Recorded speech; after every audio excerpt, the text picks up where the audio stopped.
whatever. Or it's a mental coaching toolbox, and you have to know the right tools, or you have to learn the right tools, and then to use them. You have to learn also to use the right tools. And funny enough, I did actually my first working together. I was first working together for the Olympics, for the preparation to the Olympics 2008 in Beijing, I think it was 2008, yeah, something. And I was preparing for the Olympics, and at that time I was so the Austrian sports government funded a preparation with a mental coach for 7 months.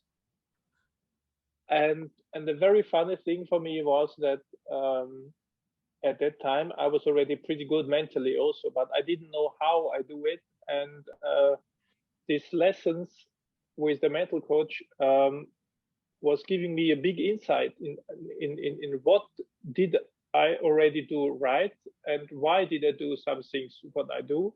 And it was also a big surprise to me that even my father in the early 80s, he was teaching me already mental tools.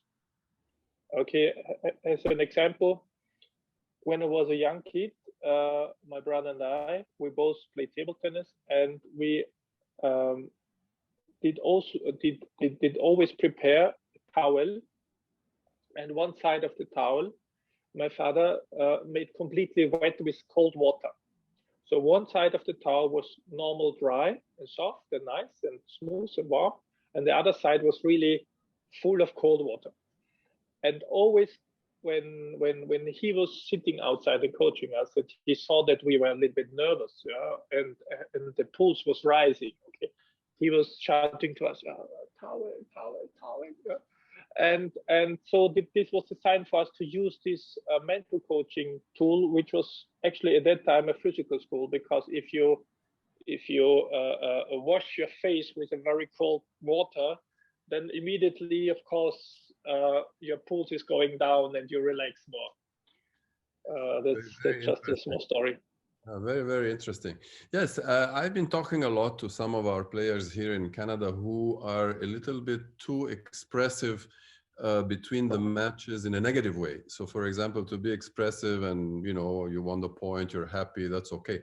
But when they lose the point, what I find that some of them do, they repeat 3-4 times saying and showing the mistake they made. So they're actually reinforcing the mistake in their mind, and it always happens in the most important, crucial point, because they want to really win that point, then they lose it because they made an error, and they keep repeating in the air, as they're picking up the ball, the error that they made. And it's not good for them. It's too good for the opponent. So I'm trying to tell them, keep this to yourself, but that really requires what I call the emotional intelligence. That means what you said before, controlling your emotions. You're inside like a volcano, but on the outside, you look very cool. So the opponent doesn't really know what you're thinking, what you're feeling, because you're showing what you want to show.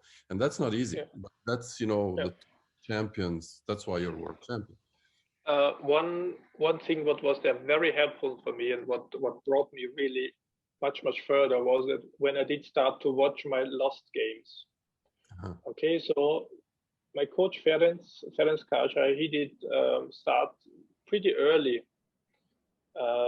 to videotape my games, and he afterwards always gave it to me on VHS tapes at that time.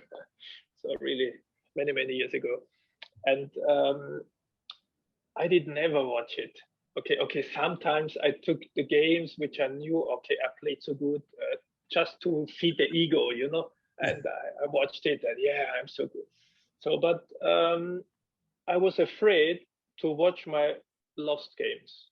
Okay, nobody wants to see himself or herself losing. Okay, this is for the ego, this is the worst thing. Okay, you cannot make any mistakes. Yeah, you have to be perfect. So it was around the year 2000 when I was having my first injury in the back, and then later on in the shoulder, where I was using this time what I had now because I was practicing less. And I was thinking, okay, what can I do with this free time or spare time now when I cannot practice? And I did start to really make this big step. And I took these tapes of games, what I was losing, and I was watching them.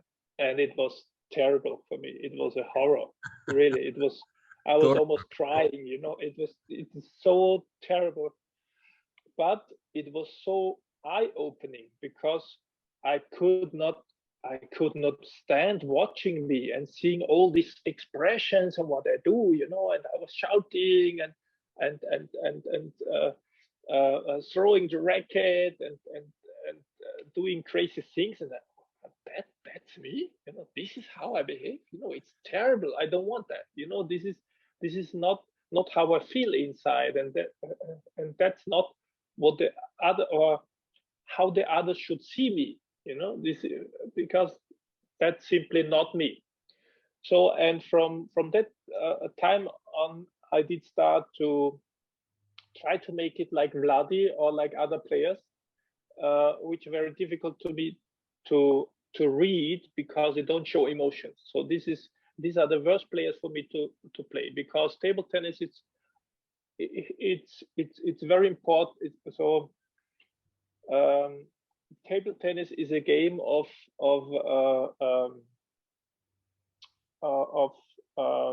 percentage of things what can happen, you know, and the more input you have to from the opponent, that the more you can think about him, or the more you can slip into his person and think about, okay, what will he do next? It's almost like check, okay, because if he's like in a risky mood because he made an easy error, then probably he will try to recover quickly and he will risk a long serve.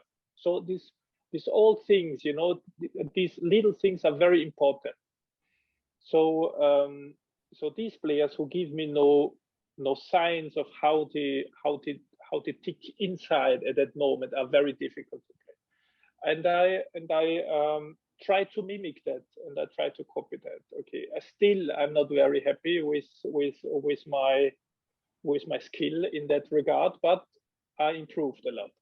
And especially for 2003, which is not a secret by now, but at that time I was fresh in love with my wife now, Bettina, and so it was the very best time for me, because when I lose, she was there for me. If I win, it was even better. So I was not afraid of losing, and this was a very important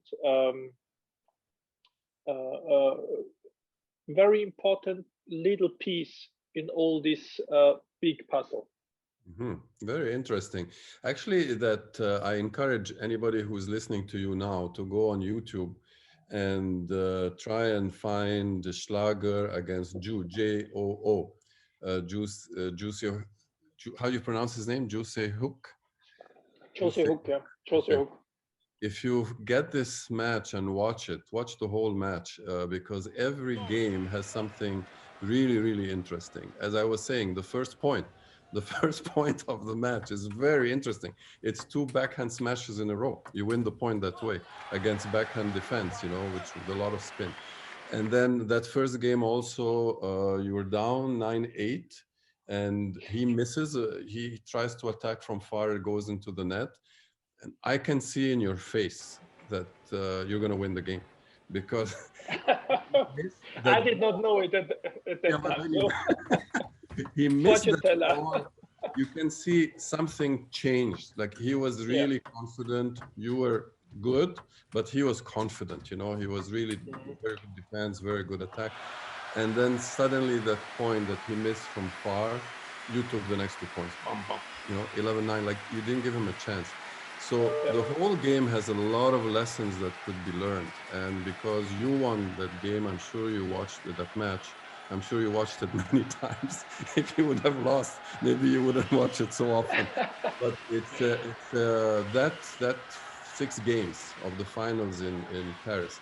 You also had 20,000 of the 20,000 people there, maybe 90% were cheering for you. Now, a lot of people may think this is very good, but sometimes it can have the effect of making you go overboard. I don't know if you Yeah. know the Yeah. expression. Yeah. Yeah. Much. Sure. You Yeah. take too many chances, you go too fast and so on because you're pumped, you know. But Yeah. you Yeah. have the same attitude from beginning to end. And the only time you had, let's say, an elevation in your expression was the last point after the 6th game, where you reminded me a little bit in that moment with Bruce Jenner. You know Bruce Jenner, who's now, Yeah. Yeah. Yeah. Yeah. he has Yeah. another name now. He's a woman now. But at that time, Yes, he's a woman now. Yeah. Yeah. in 1976 Olympic Games, he was followed by the National Film Board of Canada because the games were in Montreal in Canada, from his Okay. training until he got Okay. the gold medal. When he won the gold medal, the last run, you know, he scored enough points, he was sure to win. He put his hands up, he was happy, and so on. He went to sit down and he was interviewed. And the interviewer said, "How do you feel now?" He says, "It was a little bit too easy." And my feeling, although it was not easy for you, but my feeling is when you finished, it was like, I knew I came here to win the world championships. I won it. That's it. You know, it was almost Thank like, you. Bye bye. yeah, thank you. Bye bye. Give me the medal and let's go home with my love, you know, who I'm going to marry in a few Yeah. months. Yeah. That's the feeling I got watching you. What was your feeling the moment you won this last point? Oh my God, my feeling was completely different.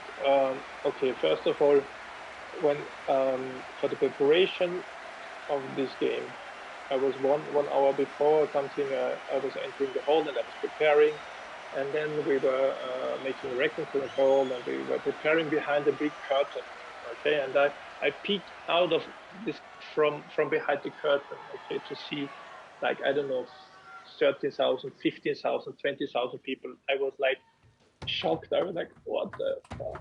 Okay, how can I survive that? So I was uh, uh, um, really impressed because it was first time for me not only to play the final but also this setting. I think this was really historical setting. And if you compare then the World Championships afterwards, also there was never again such a dense atmosphere. Okay, it was really perfect. But at that time, I was almost like shitting in my pants a little bit. Sorry for that expression, but I was really. Um, but I did learn from my experience in playing before that I could have this. I did need to develop this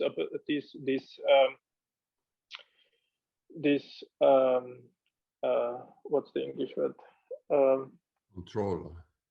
this control to turn that off, so you don't argue or you don't care about what's happening. You're just switching all what's happening around you off, and you are very focused. Okay, this is very important for the mindset, because you do still hear everything, and you did do still see also everything. You do read the signs, but the most important thing is you don't Doesn't affect you. argue. Yeah, you don't argue about if it's good or bad. Okay, this is also very important when you make a mistake, because at first the first emotion what want to come out is like, oh shit, bad, like that. But you have to let it go. Okay, and you just don't argue about it, and you just put it left or right. Yeah, so you just put it negative or positive. You just let it be, because the arguing then, so you put it in a box. Okay, mental coaching speak is you put everything, your emotions, you put them in a box. Okay, you put everything that happened, you put in a box, and then afterwards, after the game, when you're like cooled down, like half an hour later, you open the box and you can process it. So you don't process it, and that's actually what happened. I was starting the march in, and I was just enjoying it, you know, and that was really nice feeling. But I have to tell you that I was already, because my physical, so the physics of my body, especially the condition, so the physical preparedness was never my strong point, I have to say. Yeah, I'm more like the mind player. Yeah, the player who wins with the brain and not with the physics. So I was I had a lot of respect of Jose Hook, because I knew that he was winning against all good Chinese players, against Kreanga, who you know, Kreanga normally he wins against every defender, and he always says, "Oh, I cannot lose against defender," and he won against him, you know, and against Wang Hao also, and that's no, Wang Hao lost against Chen Weixing, but I was prepared that he will be a very tough contender, and of course I did talk with my coach about what would be the best tactics, and of course I have very good first backhand, and defender mostly they are not used to play against very strong backhand topspin. They are used to play a lot of forehand topspin from all the table, because this is the style of the Asian players. Okay, forehand topspin from all table, but forehand topspin does another curve than backhand topspin. Okay, it's the other way around. So it's like if the chopper is playing against a lefty. So and it's not so easy for him to adapt, because when I make one topspin with forehand, it's like he plays against a right-handed player, and then when I play with strong backhand, it's like he plays against a left-handed player. So for him, it's not so easy, and I was right, because the first 2 points, as you said, I made relatively easy, and I knew, okay, that's something what I can use later. And that was just a little teasing and a little tryout from my side, what kind of tactics is effective against him at that time. Yeah, very interesting. I mean, it was a very spectacular match, of course. Okay, I have a question to ask you. First of all, congratulations on winning the championships. Thank you. You're still the only European since then, right? To win it. No European had won it since. Yeah, young European table tennis players, come on. I want to see you on the podium with the gold medal. They have to learn from you. Yeah. I'll ask you a question now. I was once in Vienna and we were talking, we were having lunch or something like this, and you were talking about Ma Long, because you played, of course, you played with the older players, Wang Liqin, Ma Lin, and so on, that generation of Chinese players, but you also played with the new generation who now are becoming older players, but Ma Long was one of them, and he was already quite strong. And you told me when Ma Long is like this, I don't know if you can see, I have to go back a little bit to show you what I mean. You said when Ma Long is like this, I cannot win. What does this mean? No, actually, I can remember what was the expression what I referred to. I think it's probably about the preparation for this. No, I think it's the preparation of the service, because the point is that my biggest problem was always to find into the game, and if someone has a very good serve, and I already struggle a lot with the serve, and this and my return is really weak, or a little bit too high. Okay, weak in the professional term is like it's maybe 2 centimeters higher than it should be. Okay, and that's enough for the opponent. So that gave him the opportunity to kill his second ball. So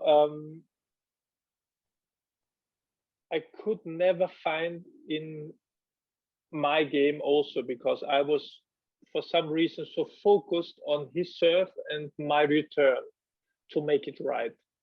And I did not play as often as I would like to play against him, because the more often I play against somebody, the more I can adapt to his special skills, and especially service, because it's all about automatism. You know, okay, it's all about getting used to it, and my brain can process this, and the brain can handle it, but it needs repetition.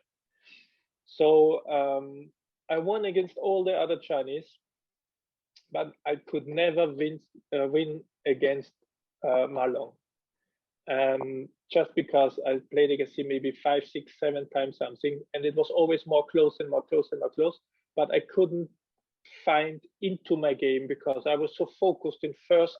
So I was thinking to myself, first I need to make this first step is to receive his serve in a way where I feel a little bit comfortable, you know, and not like risking always and running behind his game. And I could never do that, and I probably never will.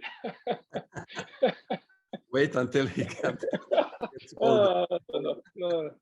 Okay, now this is your career. After that, you finished with your competitive career, and you started a venture, which really, in my opinion, it was something very, very special.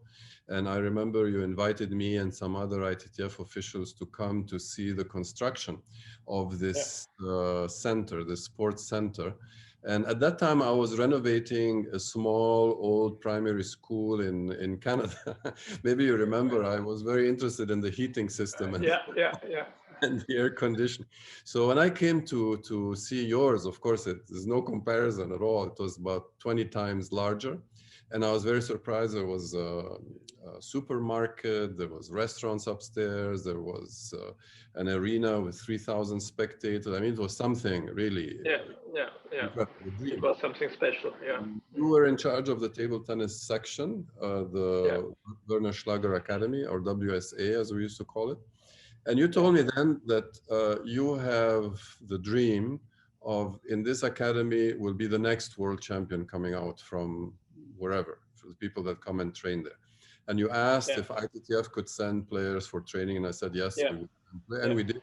We sent players, we organized some tournaments in your academy, and especially the Hopes program was happening always in Vienna, and they practiced in your gymnasium. What struck me at that time, and I remember I was telling you this, is that your system of running the academy was to give. I never heard from you anything about taking. It was all to give. So you were giving the top 100 or top 200, I believe, players in the world could come there to practice for free. You hired 9 coaches, different level of coaches, so that they can train the athletes that come over and practice there. You were only charging basically the costs, you know. So I could not, as a businessman, I could not imagine how this is going to work financially. And I believe at that time you were under the impression that you would get a lot of assistance, a lot of help from the different levels of government, the municipal, the regional, and the federal. You lasted 5 years. I think it was one of the probably best private programs in table tennis in the world, because of the quality and because of your attitude of giving. A lot of athletes came to train there and improved. You gave a lot of jobs to coaches, but at the end, the financial structure could not sustain it. Is that correct? Is that what happened? Yes and no. So first of all, when you say I had the impression that we could do that, is that the idea behind it was, or the promises were given. And at that time, I was really naive because I was a professional sportsman, and in sports, it's pretty easy. You play good, you win. You play not so good, you lose. So you have always this immediate feedback, okay? So it's very difficult to cheat. Okay, but at that time I was naive sportsman, and I was not used to business, and I was especially not used to politics. Okay, I'm used to business. What was about myself. Okay, so have management of myself, have some sponsor companies and sponsor talks and blah blah blah, and that was not so difficult. But I had there also my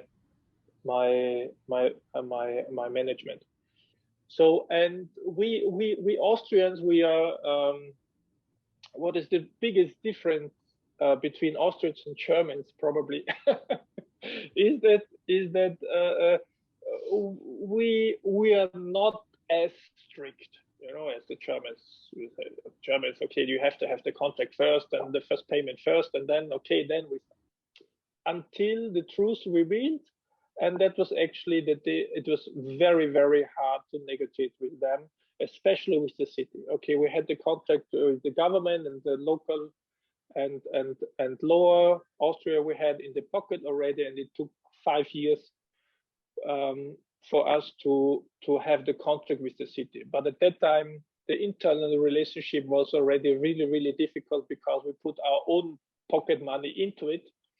But anyway, you learned from it. And what was very important for us, I mean, for table tennis people, is that for a period of 5-6 years, you provided really a lot. I know a lot of teams came from Africa. A lot of players came from also the smaller countries in Europe. I know Iran was coming to your training center on a regular basis. I know we at the ITTF sent a lot of players there to train. And Michael Anderson used to hold a lot of these hopes projects there. Also, you had some tournaments. I attended some of your tournaments, so I think it was okay. Maybe it didn't last as long as you want, but you still had an impact, a positive impact on table tennis. Okay, well, it's part of life, right? We all go through things that we don't like, but as you said, put it in the box. Yeah, put it in the box, put it away. Yeah. No, you know, what is very important for me is that I learned so much. I learned so much with all these bad things what happened, but also with the good things what happened. So we had thousands of players from all over the world in my academy. They all improved massively, and it was just a very nice time what we had until the end of 2016 when I had to close it. So, but it was for myself also a very nice experience to see that all this knowledge of myself is really helping also others. You know, it's not just a unique thing. What I do sometimes here when I'm talking to people and they say, yeah, but this is just Schlager. This is only you can play like that, or only you can make this. It's not. Okay, I have my abilities, which I also had to find out that some things which are very easy for me to do are very difficult for others. And if you can do something easily, it's very difficult for you to judge how difficult it would be for somebody else. So this is something what I had to learn. But I did prepare really very well, and I think I'm now in a position where I can very freely, very openly explain a lot of basic connection and basic rules and basic things about table tennis. And it's not only about table tennis, but especially in this hard time now with COVID and these things. So where you have now you have a lot of focus in video conferencing and video teaching and like that. There are now new opportunities coming up, okay, where people, and there's now a platform, it's called pingprofil.com, and you can book a lesson with me also, okay, and this is something very unique because for many years it was not possible, you know, to just say, oh, okay, I would like to online book a world champion to have a lesson with me. Okay? It's costly, of course, but it's possible. You're the most expensive one on the list, right? For a very good reason. Yes. No, but you know, the point why I did make it really expensive is that No, I was just joking.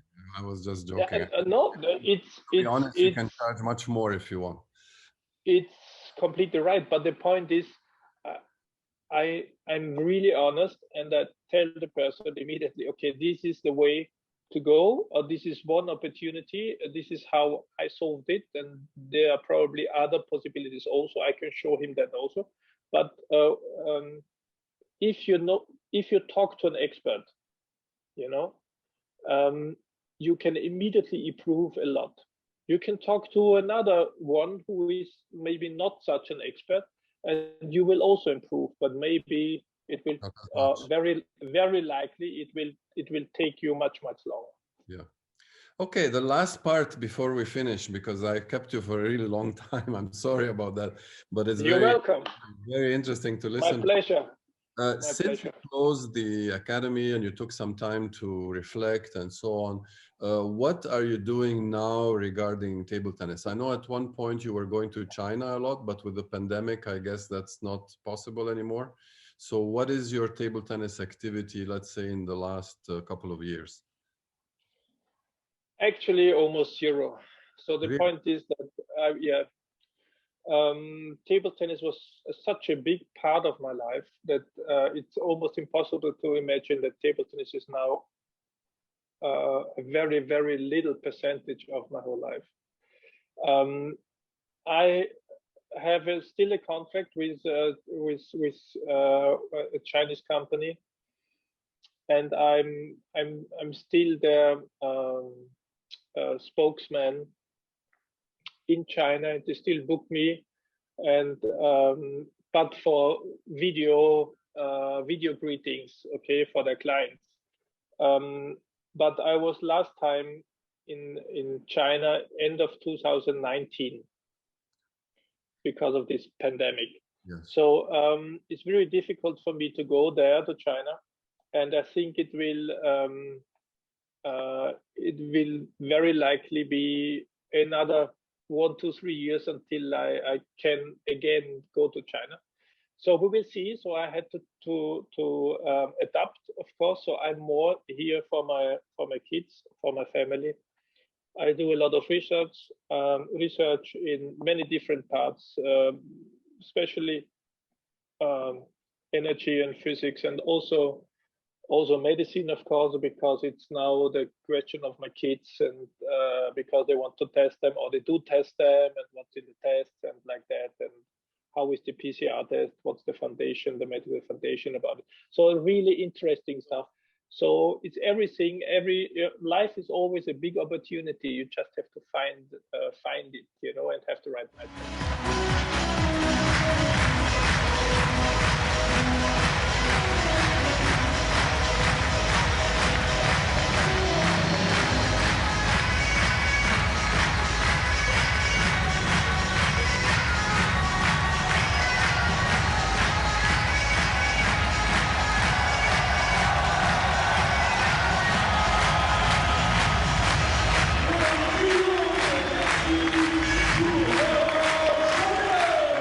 Very much.